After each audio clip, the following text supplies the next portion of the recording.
Pulse wave द्वारा प्रस्तुत A fighter says it all. कुछ पूरे कुछ अधूरे ख्वाब जिंदगी के।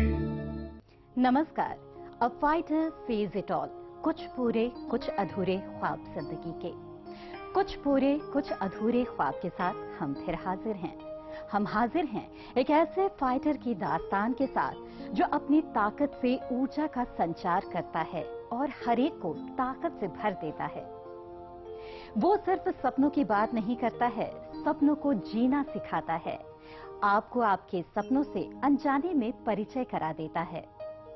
सपना मेरी जिंदगी का सबसे सुंदर और सार्थक शब्द है। ईश्वर ने जो सपना देखने का हक हर एक को दिया है और इसमें किसी भी तरह का भेदभाव नहीं किया है। आप खुली आंखों से देख नहीं सकते, कोई बात नहीं। सपना देखने के लिए आंखों की जरूरत नहीं होती।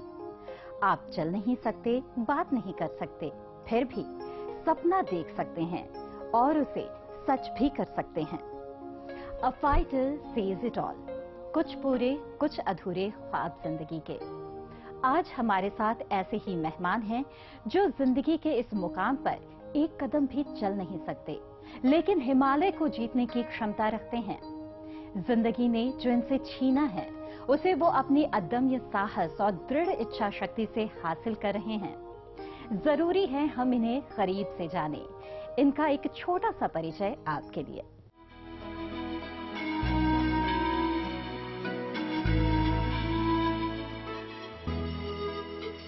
आप हैं संजीव सचदेवा, जिन्हें जिंदगी ने यहाँ लापटका है। कभी पूरी दुनिया घूमा करते थे। खुद कहते हैं फॉरेन मिनिस्टर से मैं होम मिनिस्टर हो गया।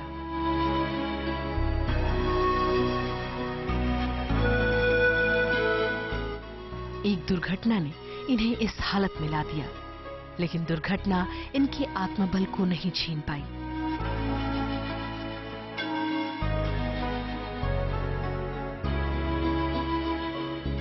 संजीव सचदेवा संजीवनी नाम की संस्था के सदस्य हैं, जो अंडर प्रिविलेज्ड लोगों के लिए काम करती है। व्हीलचेयर में भी इन्होंने पंख लगाने का काम किया है। व्हीलचेयर फ्लाइंग क्लब के साथ कदम से कदम मिलाकर चले हैं। अदम्य साहस की प्रतीक है संजीव सचदेवा।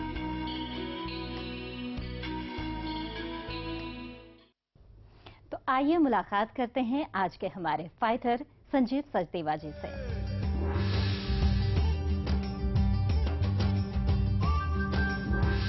बहुत बहुत स्वागत है संजीव जी आपका हमारे शो में। धन्यवाद।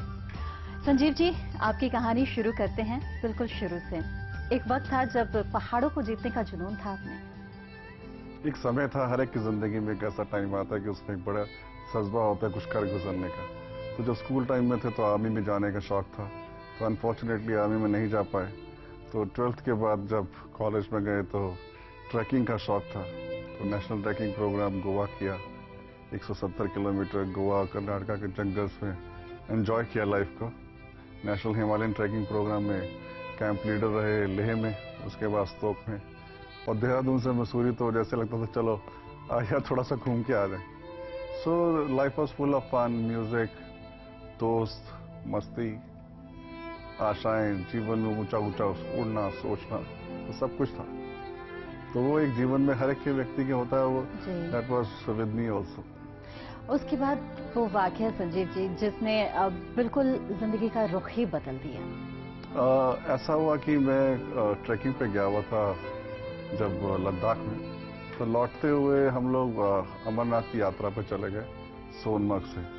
तो 55 किलोमीटर में हमने आना जाना किया हमारे ग्रुप के साथ। उसमें से किसी ने नोटिस किया कि आपके चलने में कुछ गड़बड़ है। तो हमारे पंजाबियों में कहते हैं यार शेरा दे मुख किन्ने तोते ने, सानू की हो सकता है, there is a cure for everything in the world. तो कोई डरने वाली बात नहीं है। खैर कुछ भाप नहीं पाया मैं क्या था। दिल्ली आया तो चलते चलते सड़क पे गिर जाता था। तो बड़े भैया ने बोला कि डॉक्टर हैं कि चलो, भैया को बोला कि कुछ ऐसे से हो रहा है।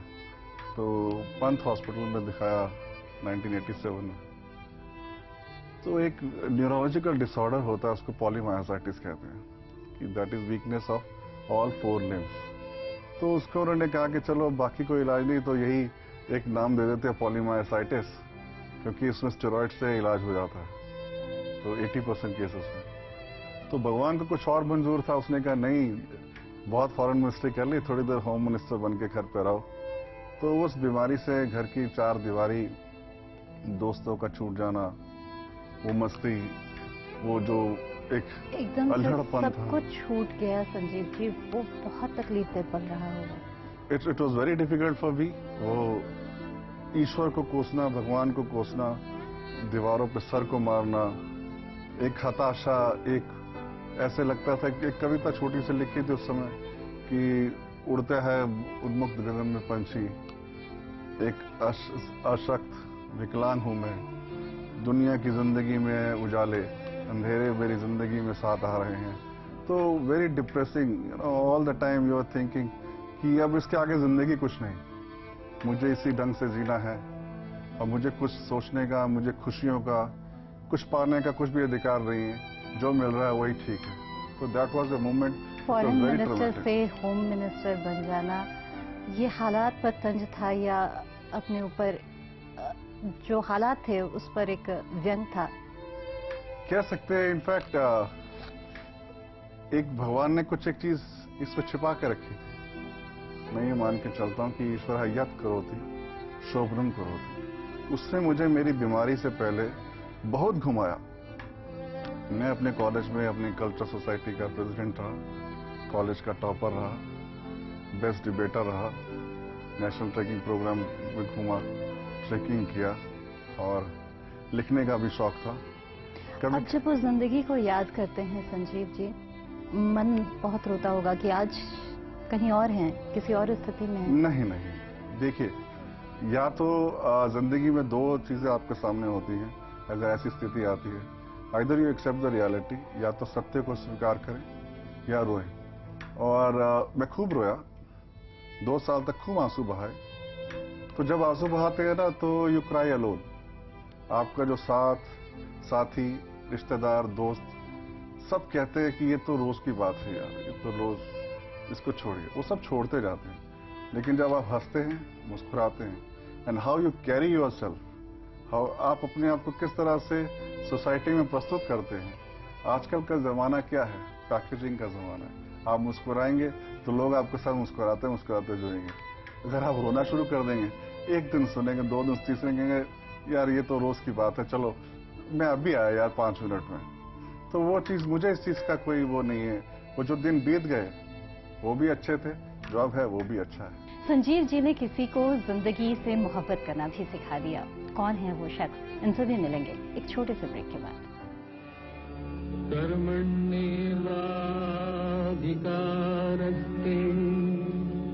मा फलेषु कदाचन।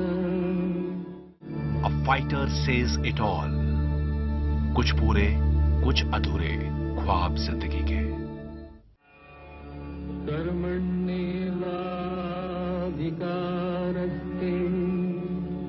मा फलेषु कदाचन।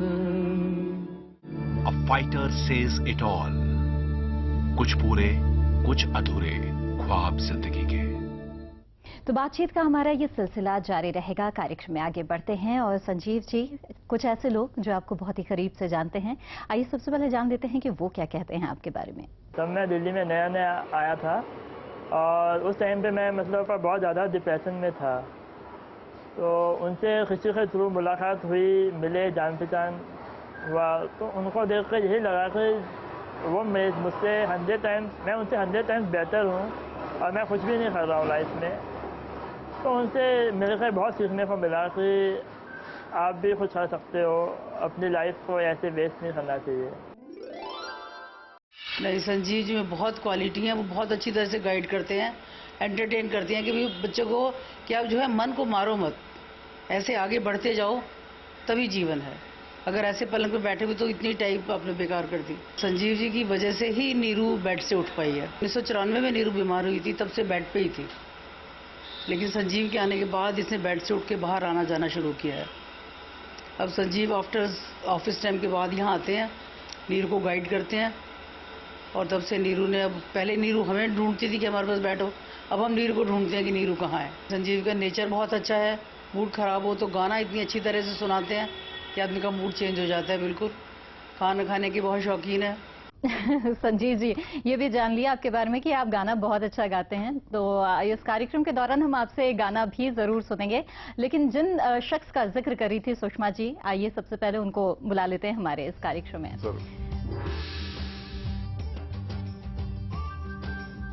नीरू जी, बहुत बहुत स्वागत है आपका हमारे इस कार्यक्रम में।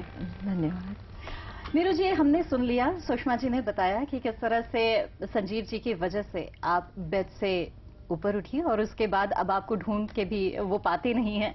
आखिर ऐसा क्या हुआ जब संजीव जी से आप मिली, तो किस तरह से उन्होंने मोटिवेट किया आपको? संजीव जी से मिलने के बाद ही पता चला कि डिसेबिलिटी के साथ डिग्निटी से कैसे लाइफ लीड करनी है जी। उससे पहले जब से मैं बीमार हुई थी, लाइफ बहुत अच्छे से चल रही थी, फैमिली और फ्रेंड्स का काफ़ी सपोर्ट था, बट लाइफ का कोई मीनिंग नहीं था। और संजीव जी से मिलने के बाद पता चला कि डिसेबिलिटी के साथ भी हम बहुत कुछ कर सकते हैं, और तब से डिसेबिलिटी को ही अपनी अपॉर्चुनिटी बना लिया कि इसके साथ जो भी कुछ अपने साथ सफ़र किया है वो उसको कैसे यूज़ करना है औरों के लिए। नीरू जी, 27 जून इस तारीख का बहुत ही खास महत्व है आपके जीवन में, वो क्या है? 27 जून को मैं संजीव से फर्स्ट टाइम मिली थी, और उनसे मिलने के बाद जो इंडिपेंडेंट फीलिंग, जो लाइफ को जीने का एक जज्बा अपने अंदर आया था, और वही 27 जून, ये 2008 की बात है, और 2011 में 27 जून को ही संजीव की पावर चेयर रेडी हुई थी, और वही इंडिपेंडेंट फीलिंग और उनके फेस पे वही मुस्कुराहट देख के मुझे बहुत अच्छा लगा। तो हम लोग का दोस्तों का कुछ 3-4 लोग का ग्रुप है, तो she plays a very important role in that. उनकी अपनी पहचान है, अपनी शख्सियत है, और जिस हिसाब से ये एक कन्विंसिंग पावर है कि हाँ ये चीज़ हो सकती है, बदल सकती है, पॉजिटिव एटीट्यूड है, तो वो काफ़ी सहायक सिद्ध होता है कभी कभी। Each smile counts, and if you can bring a smile on the face of one person, आपकी ज़िंदगी सफल हो जाती है अपने आप ही। बिल्कुल, बहुत ही खूबसूरत बात कही संजीव जी आपने। पावर व्हीलचेयर की बात हो रही है, लेकिन जब ये पावर व्हीलचेयर नहीं था उस समय भी एक कुछ शख्सों की जो भूमिका थी वो जिंदगी में बहुत ज्यादा थी, लाइफलाइन। अभी भी है। तो आइए जान लेते हैं आपके ये लाइफलाइन आपके बारे में क्या कहते हैं। मैं तो भैया के साथ मैं इस साल पहले आया हूँ, 5 जून में आया थे, और उसी के साथ पहले जुड़े हैं। और भैया के साथ पहले मिलकर मुझको बहुत अच्छा लगा था, पसंद लगा गया उसको, इसलिए मुझको रख लिया। अभी भैया के साथ मैं बहुत अच्छे से मतलब उठा भी लेता हूँ, बैठा भी लेता हूँ, और सब मुझको बोलते कि जैक्सन तुम इंजॉय बाहर नहीं होते, ये इंजॉय के टाइम है, इंजॉय करो, अब तू बहुत उम्र है आपका इंजॉय करने के टाइम है, इसलिए तुम इंजॉय करो, इसे बोलते। खाने पीने में कुछ काम नहीं किया तो बहुत एनी टाइम घूमने की जगह मतलब बहुत खाने मिलते हैं, भैया बहुत खिलाते हैं मुझको। तो मुझे बहुत अच्छे लगते हैं, वो मुझे हर टाइम प्यार से बात करते हैं, जब भी देखो उनके चेहरे पे स्माइल रहती है। मेरा बर्थडे होता है, मुझे गिफ्ट देते हैं, जैसे मर्जी। हम कम से कम महीने में 2-3 तो पार्टियाँ करते हैं। जब मैं उन्हें खाना खिलाता हूँ तो भी बेटा बहुत अच्छे से खिलाया, हर चीज़ को बड़े प्यार से हैंडल करते हैं। संजीव सर से हम ये सीखते हैं कि जहाँ बाहर कैसे जाना है, कैसे लोगों से बोलना है, किस टाइप से रहना है। फिर संजीव सर तो एक ऐसे हमें दिशा निर्देश देते। एक ऐसे लाइफलाइन और हैं जो संजीव जी के साथ हमेशा से जुड़े रहे हैं, उन्हें अब हम अपने कार्यक्रम में बुलाते हैं, आनंद जी। तो आइए मिलते हैं आनंद जी से। बहुत बहुत स्वागत है आनंद जी आपका हमारे इस कार्यक्रम में। और संजीव जी, नीरू जी काफी देर से इंतजार कर रहे हैं आपका, आप हमेशा उनके साथ बने रहते हैं। आपका एक्सपीरियंस जानना चाहेंगे संजीव जी के साथ, कैसा है? मेरा एक्सपीरियंस, मैं 10 साल कंप्लीट करने जा रहा हूँ भैया के साथ, तो मेरा एक्सपीरियंस भैया के साथ बहुत हो गया, पढ़ने लिखने हर चीज़ में ऑलराउंडर जी। और आई थिंक 8-10 कंट्रीज घूम चुका हूँ मैं, पूरा ऑल इंडिया घूम चुका हूँ भैया के साथ ही। जी, तो कैसा उनकी शख्सियत के बारे में कुछ बताइए, हम सबसे सुनते रहे हैं भैया तो बहुत बड़ी शख्सियत है अपने आप में जी। और जिंदगी कैसे जीते हैं, खाना पीना खाने में, खिलाने में बहुत शौकीन है। जिंदगी तो शायद कोई इनकी तरह जीता है, जैसे इतनी अच्छी जिंदगी जीते हैं। और आइए इस कार्यक्रम में बुलाते हैं खास मेहमान भलिंदर जी को, जो संजीव जी के पावर व्हीलचेयर के निर्माता हैं। आइए बलिंदर जी, बहुत बहुत स्वागत है आपका हमारे इस कार्यक्रम में। Hello sir, how are you? Thanks sir. Balinder ji, ऐसे तो संजीव जी बहुत ही साहस के धनी इंसान है, लेकिन फिर भी इनके सफर को आसान बनाने में आपका बहुत बड़ा रोल है। किस तरह से इस पावर व्हीलचेयर का ख्याल आया आपको और किस तरह से बनाया? देखो ma'am, I am already into designing of wheelchairs और बाकी सब कुछ करते हैं। मैडम के थ्रू सर मिले और सर की सारी सिचुएशन देखी तो इन्होंने बोला कि भी मुझे मोटराइज व्हीलचेयर कुछ डिज़ाइन कराओ जो मैं चला सकूं। तो जब हम पहली बार मिले तो सर नॉर्मल मैनुअल व्हीलचेयर में थे, तो इनकी व्हीलचेयर में बिठाया, इनको दिखाया, एक्सपीरियंस कराया। ये जॉयस्टिक हाथ में लगी होती है जैसे नीरू मैडम के लगी हुई है जी। तो सर ने बोला कि मेरी ऐसी सिचुएशन कर दो कि मैं चिन तक ले आऊँ उसको और चिन से ड्राइव कर सकूँ। तो सुनने में थोड़ा लगा कि भी पॉसिबल है कि नहीं, बट भगवान ने साथ दिया और सर का थोड़ा आइडिया था, हमने मिलके इसको पूरा फ्रेम बना के चिन तक जॉयस्टिक ले गए इसकी। और आज आप देख रहे हैं कि सर बिल्कुल फ्रीली अपनी व्हीलचेयर चला रहे हैं। आई थिंक इट्स 7-8 मंथ्स हो गए हैं। But he is a perfect man for me and इनको देख के हमें बहुत इंस्पिरेशन मिलती है कि we how to do things, नए नए आइडियाज़ कैसे हैं। अभी कुछ एग्जीबिशंस होती हैं तो हम सर से सलाह लेते हैं। मतलब हमारी वर्कशॉप और हमारी कंपनी के लिए ये बहुत ज़्यादा इम्पोर्टेंट पर्सन है, मैं तो ये कहूँगा। बिल्कुल, और पंख लग गए हैं अब तो व्हील चेयर को भी संजीव जी। और फ्लाइंग क्लब है व्हील चेयर का, क्या है ये, उसके बारे में बताएं।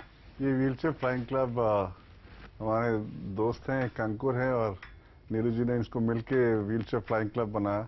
फ्लाइंग क्लब के पीछे जो मैंने भी इनको ज्वाइन किया, आइडिया यही था। ये लोग 5-6 लोग हैं, सबके पास मोटराइज व्हील चेयर थी, तो मेरे पास पुरानी सी जो मैनुअल व्हील चेयर थी। मैं एक जगह बैठा हूँ, ये लोग पंख लगा के सब उड़ जाते हैं। तो देन डिस्कस किया वनिंदर भाई से कि भाई ऐसा करना है कि मुझे भी पंख चाहिए, मुझे भी उड़ान चाहिए। तो इन्होंने इसको डेवलप किया। तो wheel chair flying club is sort of wings to mobility, wings to independence. You enjoy, you be there, life is a beautiful gift of God, enjoy it. And उसमें व्हील चेयर फ्लाइंग क्लब के जो members हैं उनका बहुत बड़ा हाथ है मेरी जिंदगी में। इच्छाएं जहाँ खत्म हो गई तो इंसान वहाँ खत्म हो गया, सपने जहाँ खत्म हो गए जीवन वहाँ खत्म हो गया। सपने देखोगे तभी तो पूरा करोगे। आपसे हमारी ये बातचीत जारी रहेगी, लेकिन फिलहाल वक्त हो चला है एक छोटे से ब्रेक का। जल्द हाजिर होते हैं। कर्मण्येवाधिकारस्ते मा फलेषु कदाचन। A fighter says it all. कुछ पूरे कुछ अधूरे ख्वाब जिंदगी के। कर्मण्येवाधिकारस्ते मा फलेषु कदाचन। A fighter says it all. कुछ पूरे कुछ अधूरे ख्वाब जिंदगी के। ब्रेक के बाद आपका फिर से स्वागत है। तो आइए संजीव जी के जिंदा दिल पर्सनालिटी से और थोड़े करीब जाते हैं उनकी जिंदगी के। और कुछ सवाल संजीव जी जिनके जवाब मुझे जल्दी जल्दी से चाहिए। पहला सवाल है, जिंदगी में आप सबसे ज्यादा प्यार किससे करते हैं? मैंने जिंदगी में सबसे ज्यादा प्यार अपनी मदर से किया। I lost her 4 years back, तो उससे ज्यादा नहीं किसी से। निराशा के क्षण को किस तरह से जीते हैं? जो गुजर गया वो सपना था, आगे की सोचो। और जिंदगी की सबसे बड़ी सफलता किसे मानते हैं? सफलता मैं अपने आप को ये मानता हूँ कि I am very gainfully employed. मैं अपना खर्चा खुद से इकोनॉमिकली इंडिपेंडेंट हूँ, टैक्स पेयर हूँ, ये मुझे काफी अच्छा लगता है। Being a person with disability, जो आप मानते हैं कि हमेशा रिसीविंग एंड पर रहता है, and I pay tax around 70,000, 80,000 every year, so that I really enjoy giving the tax. और माँ के अलावा कोई और औरत जिनका बहुत ही खास स्थान है आपकी जिंदगी में? वो मैं ये कहना चाहूंगा, love remains forever, only the partner changes.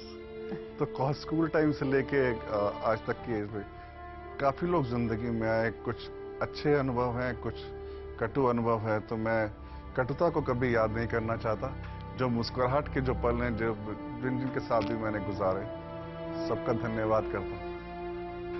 मुसीबत में जो लोग छोड़ जाते हैं उन्हें किस रूप में देखते हैं? खुश रहो, मस्त रहो, व्यस्त रहो, वो जाने वाले हो सके तो लौट के मत आना। ख्वाब अगर अधूरे हैं तो, और अगर पूरे हो जाते हैं तो? एक किसी शायर ने बहुत बढ़िया तरीके से कहा है, कभी किसी को मुकम्मल जहां नहीं मिलता। कुछ ना कुछ कहीं ना कहीं कुछ रह जाता है और उसके ऊपर रोना नहीं चाहिए। जो ईश्वर ने दिया है, make best use of it. जो आपकी स्ट्रेंथ्स हैं या वीकनेसेस हैं, make best use of it and smile and always smile. जो तुम हंसोगे तो दुनिया हंसेगी, रोगे तुम तो ना रोएगी दुनिया, ना रोएगी दुनिया। तेरे आंसुओं को ना समझ ना सकेगी, तेरे आंसुओं पे हंसेगी ये दुनिया, हंसेगी ये दुनिया। ला ला ला ला ला ला ला ला ला ला ला ला। सफलता की मिसाल हैं आप, लेकिन फिर भी कुछ ख्वाहिशें जो अधूरी रह गई हैं, कौन सी? मेरी 3 ख्वाहिशें है जो मैं सोचता हूँ अधूरी सी रह गई हैं। एक तो मैं पीएचडी करना चाहता था, कर रहा था, एक्सेसिबिलिटी की वजह से नहीं कर पाया। अपने नाम के आगे डॉक्टर संजीव सचदेवा लिखा देना चाहता था। एक मेरी ख्वाहिश वो थी। दूसरा, डायरेक्टली और इनडायरेक्टली डिसेबिलिटी की वजह से शायद मैं अपने माता पिता की वो सेवा नहीं कर सका जो एक पुत्र को करनी चाहिए, जो उसका कर्तव्य रहता है। एक वो ख्वाहिश मेरी शायद भगवान का अगले जीवन में पूरे करे। तीसरी ख्वाहिश जो थी मेरी, कुछ थी जो मैं अभी अपने तक ही सीमित रखना चाहूंगा। जब पूरी जरूर करेंगे भगवान, तो फिर मैं आपके कार्यक्रम में फिर आके वो आपको ख्वाहिश बताऊंगा कि हाँ, ये ख्वाहिश मेरी अधूरी नहीं है, ये ख्वाहिश मेरी पूरी होगी। बेहतर कल की उम्मीद अभी भी है। जिंदगी को अपने ढंग से जियो, मस्ती से जियो। Take life as it comes to you. मैं रोने में कुछ नहीं रखा है। रोते हैं तो फिर अकेले रोते हैं, हंसते हैं तो सारी दुनिया साथ हंसती है। तो take life as it comes to you. Don't cry, don't crib. जो भगवान ने दिया है, make best use of it. उससे बढ़िया कुछ नहीं कर सकते। ऊपर वाला जो करता है, ईश्वर यत् करोति शोभनम करोति। बहुत बहुत शुक्रिया संजीव जी और आप तमाम लोगों का हमारे इस कार्यक्रम में आने के लिए। Thank you. A fighter says it all. कुछ पूरे कुछ अधूरे ख्वाब जिंदगी के। हम फिर हाजिर होंगे एक और फाइटर की दास्तान लेके। तब तक हमें दीजिए इजाजत। नमस्कार। पल्स वेव की प्रस्तुति